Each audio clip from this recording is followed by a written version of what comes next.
All right, we'll call today's Housing, Urban Development, and Zoning Committee meeting to order. Madam Clerk, please call the roll.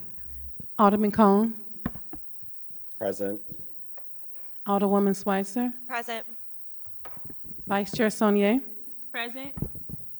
Alderman Browning, Present. Alderman Aldridge, Present. Chair Clark Hubbard. Here. We have 6 present. We have a quorum.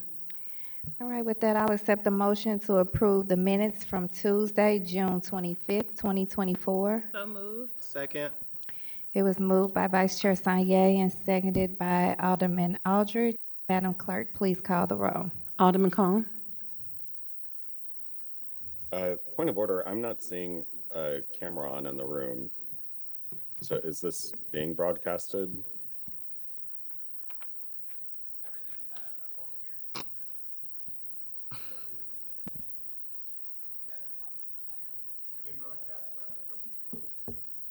Okay. Let me pull up my YouTube. We'll confirm that it's being broadcast on YouTube. Thank you for that point, Alderman Cone.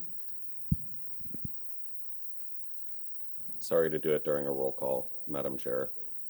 It's live on our end. Live. Okay, it is live on YouTube. We're Okay. still having some difficulties here in the transition. Thank you. Sorry to interrupt roll call. Aye.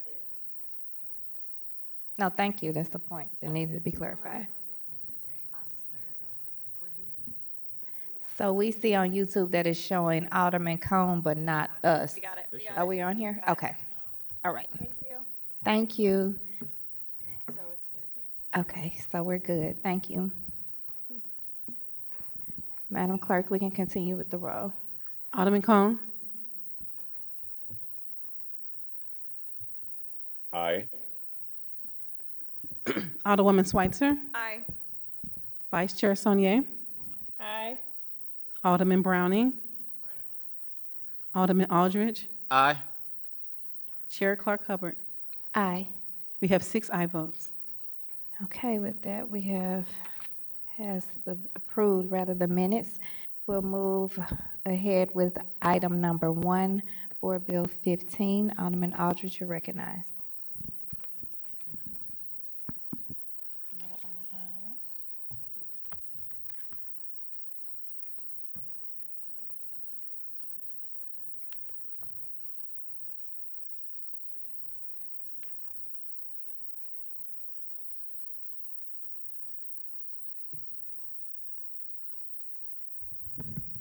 Thank you, Madam Chairwoman and members of the committee. Madam Clerk, could you summary of Board Bill 15?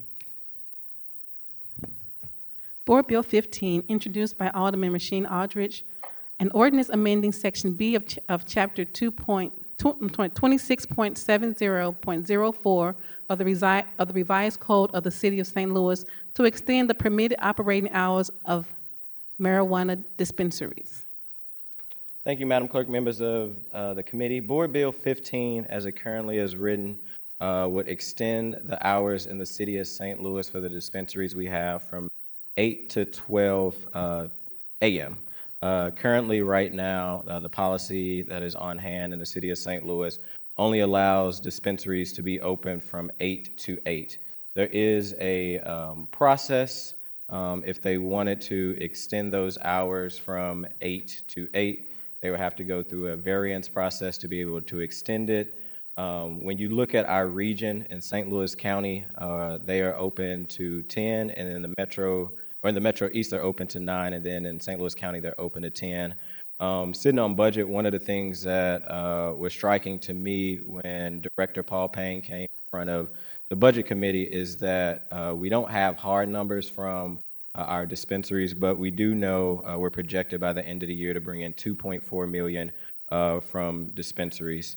I know this Board of Aldermen has worked really hard to try to figure out ways that we can cut red tape. I think this is a simple way of giving the dispensaries the same ability to stay open, if not longer, than our regional counterparts.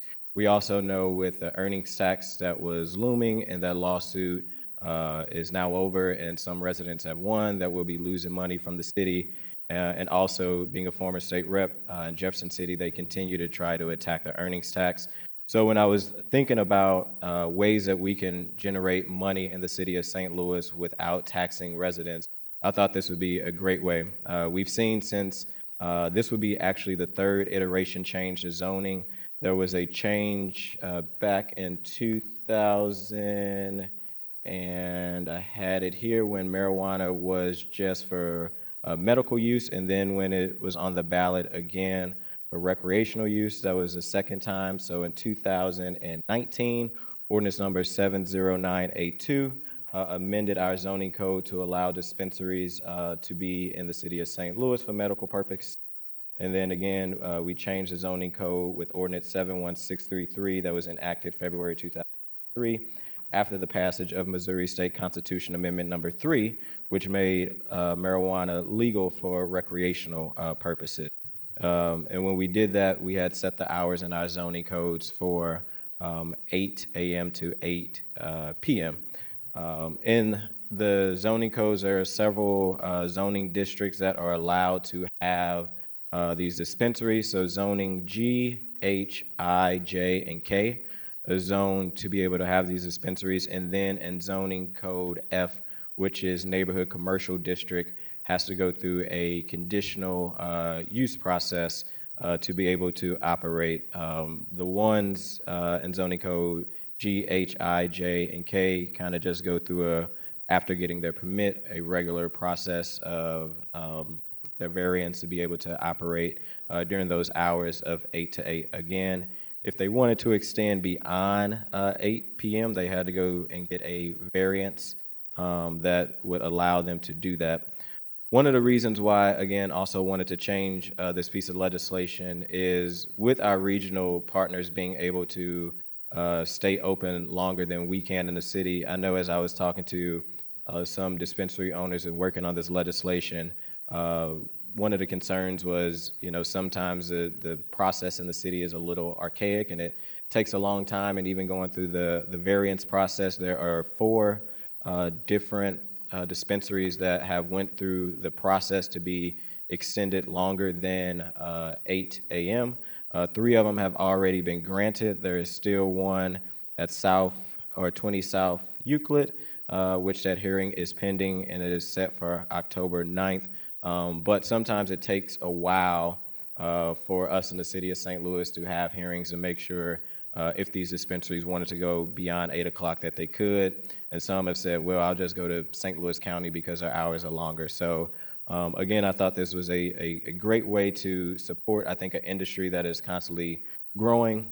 It's a very safe industry. If you ever visited a dispensary, before you even can go into these dispensaries, there's security at the very front where you have to show your ID. Once past that security, you have to then kind of wait in line. They have limitations of how many people be behind the scenes. There's also security on hand. I mean, dispensaries are probably more safer than liquor stores or cigar stores. And it's a great way to bring in revenue. And I think being open to 12 a.m. would be a competitive way that St. Louis City can attract businesses or attract residents to be able to come that either live in the city or outside the city to come within the city. A few months ago, planning had a meeting on this bill to take it up, and the intent and the original goal was to stay at 12 a.m. Planning had 2 options on the table, and one of those options was go to 10 p.m. It was a little disheartening that planning actually didn't even offer the option of 12 a.m. It had to be recommended by a member, and they didn't even allow for a vote on that. But with that, after listening to what they had to say, and not trying to go back and forth and make sure that we are just changing this part of the zoning code to make sure that dispensaries can operate longer without going through a variance, I decided to move it to 10 p.m. If dispensaries want to go beyond 10 p.m. to 11 or 12, like some have been granted. They would just have to go through a process. It's a little long, but they would have to go through a process. The goal was to go through 12 so that we can kind of cut the red tape. But in the drive, I do have an amendment to move the time from 12 a.m. to 10 p.m. And if folks either have questions on the original bill, I would be willing to entertain the motion from a committee member to accept amendment number 1 to Board Bill 15. I move to adopt amendment number 1 to Board Bill 15. Second. It's moved by Alderwoman Schweitzer and seconded by Vice Chair Sanye. Madam Clerk, can you call the roll? Previous roll. Hearing no objection to previous roll. Thank you. So in front of us now, we have the adoption of Amendment 1 that now would move dispensaries from the hours of 8 to 8 to 8 to 10. I think I've explained as much as I needed to on the reasoning for, like I say, trying to cut some red tape in the city of St. Louis to support our dispensaries, and I think support an industry that is growing and can really, I think, benefit either dispensaries wanting to come to St. Louis or benefit by revenue growth in the city of St. Louis without taxation on the backs of our residents. So I will yield for any questions from the committee, and I know there's some speakers as well.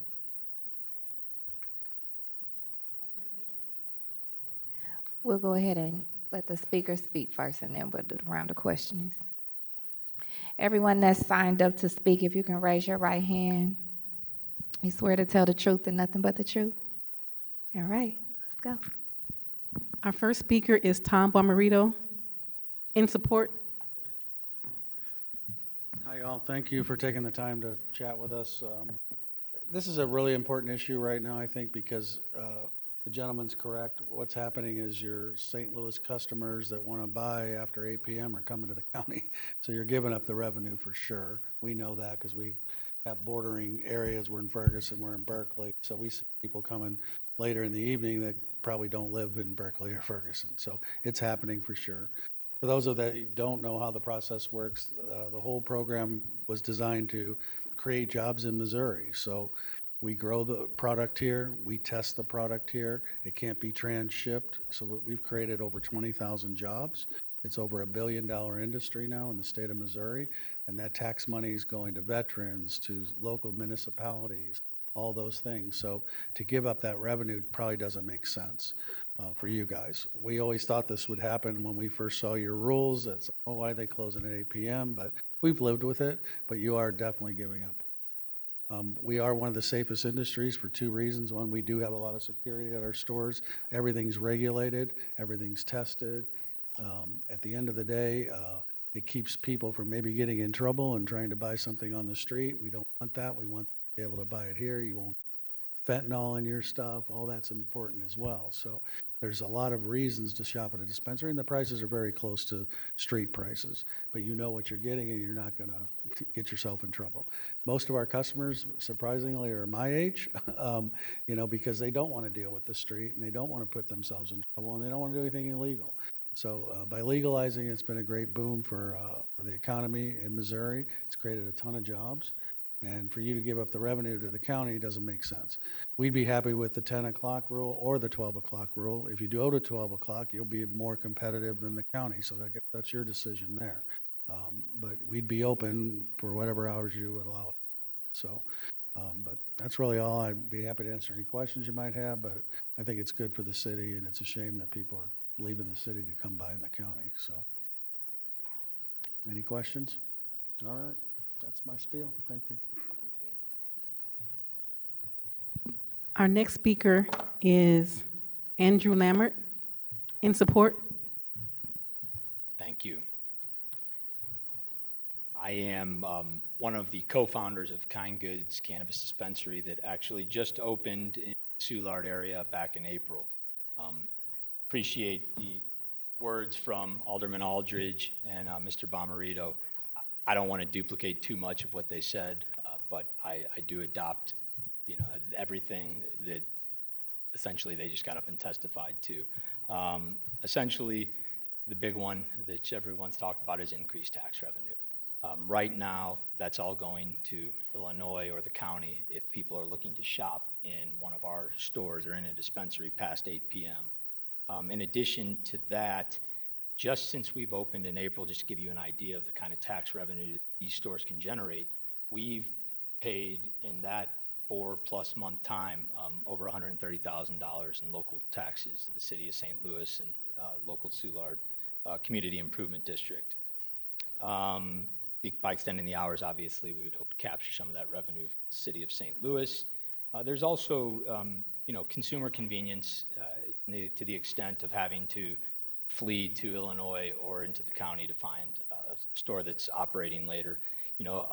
I'm not going to stand up here and tell you that every single person that's coming through our door seeking, medical, essentially medical relief from our products, but we can't forget those people.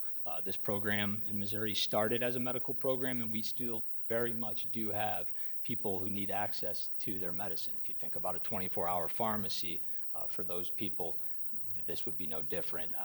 Obviously, we're not asking for 24 hours, but to 10 p.m., give them a little more time. In addition to that, it's just the overall economic impact that it'll obviously do for the area and just allowing those two additional hours. Let's see here. And just with the 8 p.m. Shutdown time that's currently in law, it just seems a little artificial. I'm not sure I would question just this, what purpose it's actually serving. Is it a safety, security issue? I mean, as Mr. Bomarito got up here and told you, and Alderman Aldridge, we are obligated by the state to have very robust security systems. We have obviously armed security in our store down here, and all of our stores. We actually operate 4 in the area, but 1 in the city of St. Louis. And I just know that we were going to go the variance route. I know that some of our, some of our cohorts and competitors have gone that route. And if the city is giving those variances out and allowing people, I do know one of the dispensaries got a variance to stay open until 12 a.m. So if the city's handing out variances, it seems to me that there's justification, for amending this law to make it to 10 p.m. as opposed to 8 p.m. And I think, take a look at my notes here, I think that's about all I had. Those are all the reasons that we support this bill. Thank you very much for your time.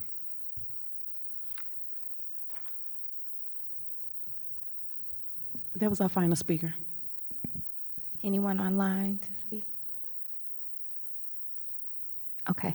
Alderman Aldridge, did you have any closing remarks before we open up for questions? Yes, I just, a couple of things I also wanted to mention. So currently there are 13 dispensaries in the city of St. Louis. Like I said, it mentioned 4 of them are going through the variance process to try to go to 12.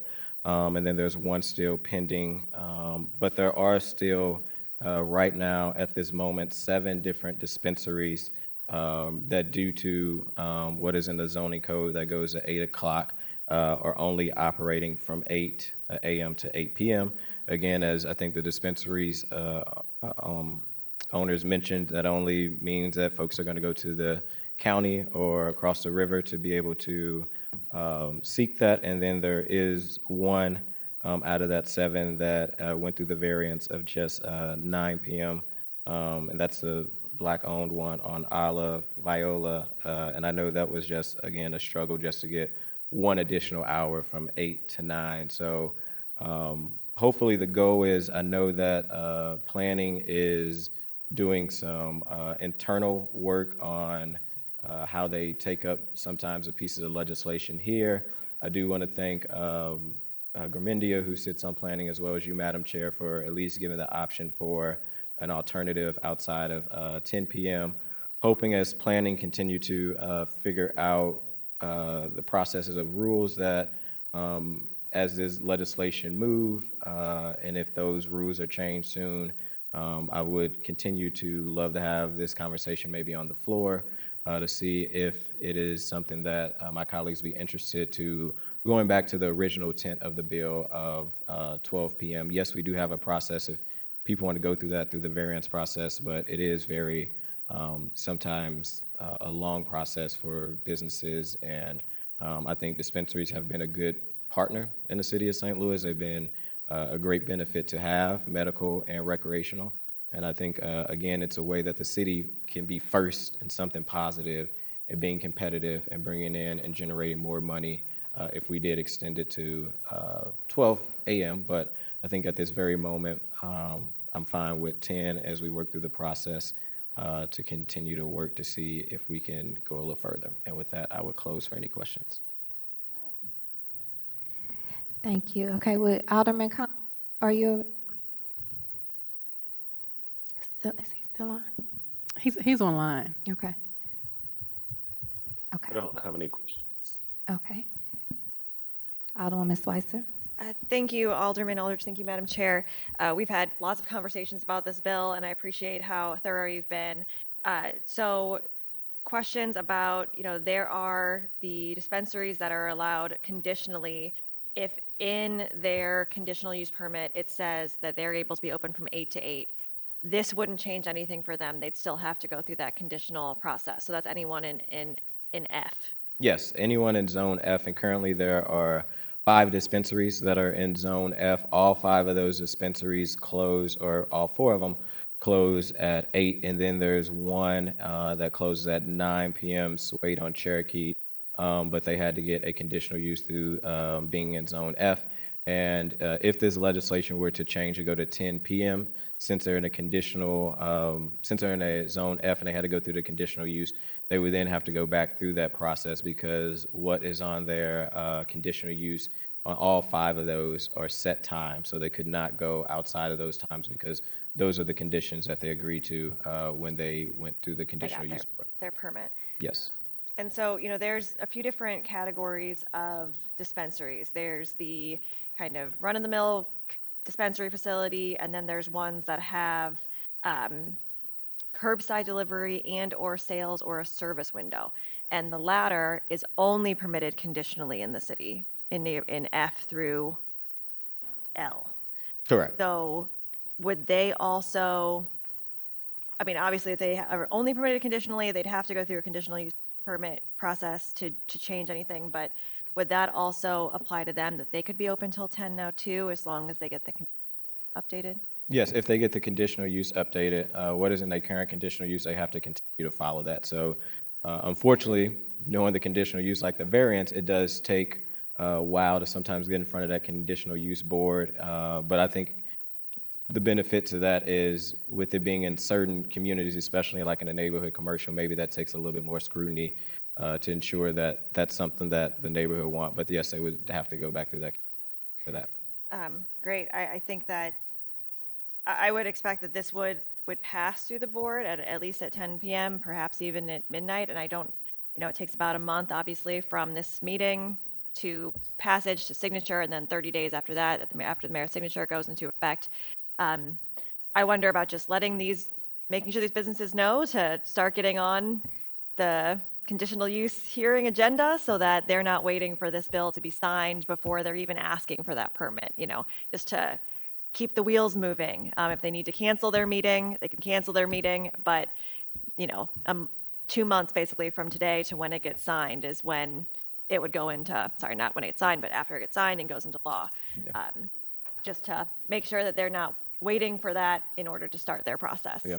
Well, myself and my amazing LA Matt Heskamp, with having all the locations of the dispensaries, as this legislation move, I know we'll keep them up to date. We've been working with great partners behind us that are part of the dispensary operation and some that are not here to make sure that all the dispensaries are aware of kind of what's moving. Also want to appreciate him because he even made some nice little flyers and went to some dispensaries to inform them about this hearing. So depending on where this process moves, like I said, I know planning may have a meeting soon. And if that meeting goes well, would love to, like you say, it'd be great if we can move it to 12. I think we can get there at the board. But until then, we will make sure we keep all the dispensary owners and operators up to date on the current time so they know how they need to move forward with variances or conditional use process. And you said there's only 5 within neighborhood F, so any other dispensary that exists moves to 10 or midnight as what it is allowed, they would be within what they can do as a business, able to change it. Absolutely. And the thing is, just because it is either set to 10 or 12 a.m., it is not, it's not a mandate that the operators have to stay open to midnight if we get there, or to 10 p.m. They still can operate at 8. But what this does is just, like I say, cut some of that red tape so they don't have to go through that variance process, especially if 10 o'clock is something that's already being done. When I know one of these location is 6166 Delmar. If you go a little further down Delmar, then you're in the county. So if they just crossed over that line, they could be like, well, I could have, set up shop here and, opened up at 10 or stayed at 10 compared to the city. And then now I have to go through this variant process just to be able to do what somebody across the street is doing, and those tax dollars going to their municipality. So it would be able to cut that variance process for the ones that's not in zone. Right. And I hear the idea of, if we keep it at 10, then it's same as what the county and surrounding areas are doing. Is that Illinois' time too? It's, I believe, Okay. in the Metro East is what I seen as 9. Okay. I don't know. Illinois, maybe as you get deeper in Illinois, is probably further, but I know in the Metro. Sure. But I am cognizant of the idea that we spend a lot of time in the city being frustrated that every time we raise the police pay, the county raises the police pay, or another municipality does too. So it's sort of like being the example that you want followed. We should be working together as a region to make sure that we are not competing around all of these things, and that we're working together to make laws that make sense for the businesses that operate within us, and so that they get what's going on, we get what's going on, and everyone's able to do their business. Well, I look forward to supporting this today, and I appreciate it. And Madam Clerk, can you please add me as a co-sponsor? Thank you. So noted. Alderman Brownie. No questions, thank you. Vice Chair Sanye. Thank you, Chairwoman. Hello, Alderman Aldridge. I am definitely very familiar with your bill, and I've definitely heard frustration from some dispensary operators about wanting to kind of extend their hours, and even sometimes confusion of like, if I'm just looking for a few hour extension and this is how other facilities operate, then why do I have to go through this additional variance zoning process? My question was a little bit about your planning commission process. Can you just, I think a lot of people in the public don't know how that goes, and I think a lot of people don't watch those meetings. Can you explain just a little background on your process of contacting them? How did the proposal for suggested hours go? How did the 10 p.m. versus midnight, just kind of how your process went of working with the planning commission, since that's not directly under a board that is operated by the Board of Aldermen? Yeah, thanks for asking. When we filed this legislation, I was ready to move on it probably the next week, and then was reminded by one of Mason's staff members in President Green's office, Ms. Cecilia, that this had to go through the Planning Commission. And since we really don't have the authority over the Planning Commission, once it goes to planning, it's really up in the air if they'll take the legislation up, when they'll take it up. Sometimes they only take up one piece of legislation when there's several pieces of legislation that got to go through planning. So I think sometimes that also slows down the process of being able, for us at the board, when it has to go through planning, actually be able to move and deliver on certain pieces of legislation, depending on if planning, if this is, from what I heard, if this is on their agenda to take up or not. And I think, as older people, we all file important legislation that we think can move the city forward. And sometimes, as we just did all these charter changes, we haven't changed the charter in so long, and we know our zoning is a hot mess. That's why we're looking at ways that we change our zoning process. So it was a little frustrating, but I do appreciate our aggressiveness to really put this in front of the Planning Commission. And like I say, appreciate the support from Ms. Garmendia as well as Ms. Clark Hubbard for at least supporting the intent of the original bill. But it was a learning process with this kind of being my first one. A lot of you would think all the board bills we just take up at this body, but sometimes there's other departments I have to touch first, and planning was one of those. And like I say, it was unfortunate that they did not at least take up the 12 a.m. to let the Board of Aldermen have that robust conversation as alder people who are the boots on the ground, who know our wards better, who know the community better, to be able to make those decisions on our own as a legislative body instead of a planning commission that is not the legislative body. And I believe they wanted to stay within 10 to be similar to the county. I think, like Alderwoman Schweitzer said, we shouldn't compete, but I think in this case, this is good competition. This is revenue that would be coming to the city. And I think this would have been something that could have been a positive. I think going to 10 p.m. is a positive, but I think we could have really been doing something differently by going to 12. And again, figuring out innovative ways to bring in money without trying to tax our residents in the city ceiling. When you were going through the process, were there like clear policies and procedures of like how long it would take for your bill to come up, or, you know, we'll give you notification and we'll discuss? I guess I'm just curious about just, are there any general standards when wanting to get something before the Planning Commission on timeline, degree of conversation? I'm just curious about that process. To the most of my knowledge, because I don't sit there and I know we have to, but during my little small time of dealing with planning, no, there isn't any rules on like how the bill will get there. Sometimes there's just a lot of phone calls to the Planning Commission begging and pleading that, you know, your bill can be heard. And in this case where they didn't even not recommend 12 a.m., it's kind of in limbo if I can even move forward with that 12 a.m. because they didn't even take it up. So there are some rules, but I think the Planning Commission is doing a good job to try to implement up-to-date rules so that some of these gray areas can be fleshed out for the board and the planning so we continue to work together in a healthy way. Thank you. And then as over the course of working on the bill, have you experienced any opposition, or, you know, are there any groups that have really been strongly opposed, or what has that? I mean, when it was at 12 a.m., I did hear some people that may have been fearful of, you know, 12 a.m. or if that's going to bring crime.